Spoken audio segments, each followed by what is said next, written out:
We now have a better understanding of the pandemic, which strengthens our strategy to fight it.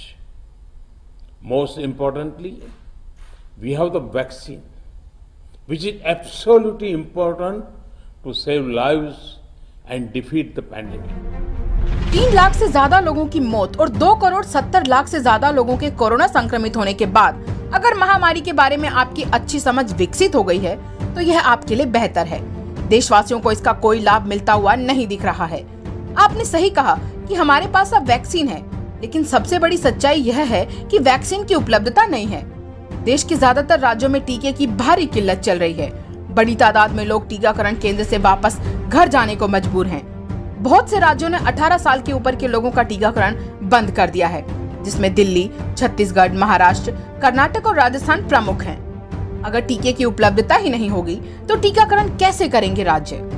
इन सब के बीच 53 दिनों के अंदर ही टीकाकरण की रफ्तार में 74% तक की कमी आई है। इस साल के बजट में 35,000 करोड़ रुपए टीकाकरण के लिए आवंटित किए गए थे, लेकिन अब जिम्मेदारी राज्यों पर क्यों छोड़ दी गई है? देश में टीकाकरण का ग्राफ लगातार नीचे गिरता जा रहा है। अब तक लगभग 3% लोगों का ही पूर्ण टीकाकरण हुआ है, जबकि अमेरिका ने अपनी 50% वयस्क आबादी का पूर्ण टीकाकरण कर लिया है।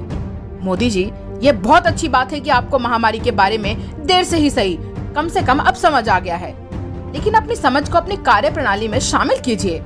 सिर्फ आपकी समझ विकसित होने से किसी का कुछ भला होने वाला नहीं है।